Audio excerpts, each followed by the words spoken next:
Boa noite, irmãos. Quantos de vocês podem aplaudir o Senhor novamente aqui neste lugar? Nossa, muito feliz que a gente está de volta. O Senhor é muito bom, nos trouxe de volta e, cara, Deus ele tem sido maravilhoso nesses dias com a gente. Porque Ele não só tem mostrado quanto Ele é bom em nossas vidas, quanto Ele tem aberto o caminho para que a gente passe e vem nos mostrando as soluções em nossas vidas. Hoje eu vim trazer uma palavra de oferta sobre nós meditarmos sobre as coisas boas. Aqui nós estamos cantando um louvor de ouvir as cadeias quebrando, e essas cadeias quebram a partir do nosso poder de declarar as coisas, de declarar, e nós precisamos ter esse poder. O Senhor nos chamou para isso em nossas vidas. Nós precisamos ser os cristãos que vão declarar. O Senhor falando para mim: Adrian, nesse momento de tanta aflição que o mundo está passando, você que é o meu representante nessa terra, então você que tem que declarar. Quantos de vocês aqui podem declarar bênçãos de Deus neste lugar? Pode aplaudir o Senhor novamente, que a glória dele é maravilhosa sobre nossas vidas. Queria que abrisse lá em Filipenses 4, no versículo 6 ao versículo 7. Falando sobre meditar sobre coisas boas, o Senhor ele me mostrando: Adrian, você às vezes pensa muito no problema, e a questão não é como o problema é, mas como você pensa sobre ele. E é isso que nós precisamos mudar hoje em nossas vidas, porque a gente anda muito ansioso por coisas pequenas, e nossas mentes estão focadas em coisas muito pequenas. Enquanto nós ficamos com os olhos focados no problema, nós esquecemos que Deus é a solução em nossas vidas. Lá em Filipenses 4, do versículo 6 ao 7, Paulo nos diz da seguinte maneira: não andem ansiosos por coisa alguma, mas em tudo, pela oração e súplica, e com ação de graças, apresentem seus pedidos a Deus. E a paz de Deus, que excede todo entendimento, guardará o coração e a mente de vocês em Cristo Jesus. Eu, nos últimos dias, passei por uns momentos de aflições muito... que eu não achei que eu ia sair tão bem quanto eu saí. Nessa pandemia, a gente fica em casa e às vezes a gente fica com muito medo do que pode acontecer, do que não vai acontecer. E não só como atingiu a mim, atingiu outras pessoas. Nesse período de pandemia eu recebi uma mensagem lá na empresa assim, que em alguns dias eu ia perder meu emprego. E eu fiquei: o que vai acontecer agora? Porque eu faço faculdade, como que eu vou pagar essa faculdade? Como que eu vou fazer pagar as contas que eu tenho para pagar? E eu ficava ansioso: Deus, eu não sei o que eu vou fazer, não sei o que vai acontecer. E no mesmo período, a gente sem célula, sem culto, e eu estava tendo muitas dificuldades em relação à minha célula de comunicação, e eu fiquei muito entristecido com isso. Falei: Senhor, eu nunca passei por isso em minha vida, e eu preciso de uma palavra de esperança do Senhor, porque a fé que eu tenho eu estou perdendo, e eu não quero largar tudo isso. Eu digo a vocês que eu acredito que passou no coração de muita gente já, e eu pensei até em desistir de tudo, de falar: eu preciso viver uma vida onde eu seja feliz. E eu falei: Senhor, eu não quero fazer isso com a minha vida. Existe alguma palavra de bênção do Senhor para mim? E por incrível que pareça, nesse mesmo momento, parece que quanto mais eu pedia, mais as coisas começaram a acontecer de maneira ruim. Recebi a notícia que ia perder meu emprego, estava com dificuldades em minha célula, na faculdade uma turma nova que eu não sabia lidar com as pessoas muito diferentes de mim. Lá em casa um problema muito forte, um problema que poderia acabar com um casamento de 20 anos. E eu falei: Senhor, o que está acontecendo? Eu não sei o que está acontecendo, o que eu preciso fazer. E foi ali que o Senhor falou: filho, você precisa ter fé. E eu falei: Senhor, mas eu tenho fé e eu preciso de alguma coisa a mais. Dessa vez eu não consigo.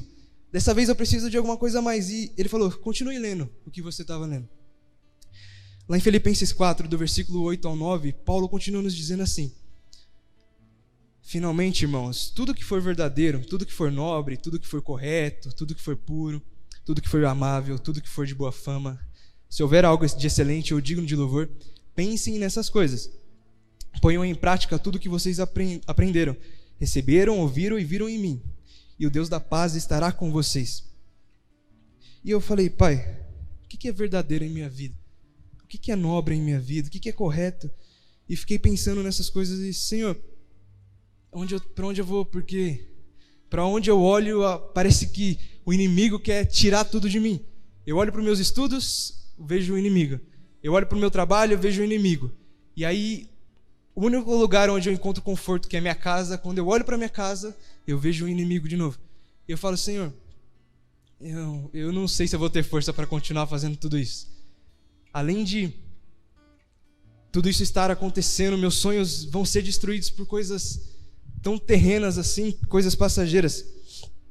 E quando eu comecei a colocar em minha mente o que era verdadeiro, o que era nobre, o que era de boa fama em minha vida, eu fiquei muito feliz. Porque eu comecei a olhar os pontos em minha vida que Deus estava me abençoando, mas eu estava tão preocupado com as coisas pequenas da minha vida. Porque essas coisas que o inimigo faz em nossas vidas são coisas pequenas, porque hoje o inimigo, ele pode te oferecer, mas ele não pode te obrigar a fazer nada. Ele pode te oferecer desistir, mas ele não pode te obrigar a desistir.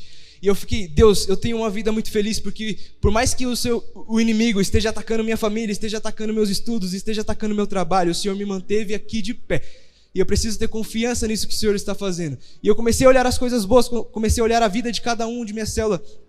Porque por mais que às vezes a gente tenha dificuldades hoje em dia em conviver com as pessoas no meio dessa pandemia, eu olhava para cada um, a vida de cada um deles, e eu ficava feliz, porque a vida deles é que me trazia esperança para a minha vida.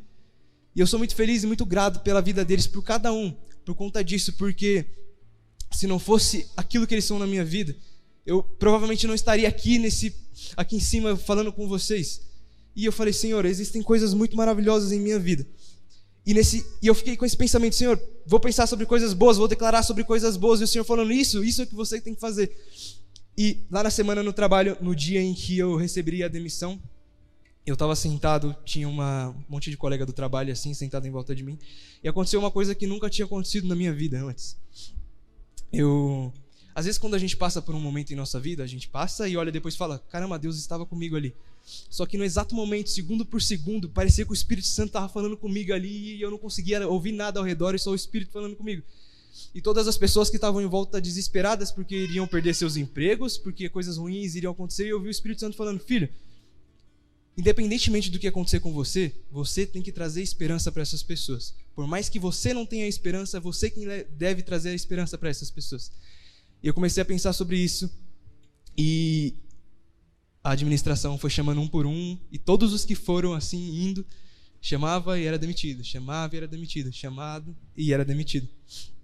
E eu falei, eu não sei o que eu vou fazer agora.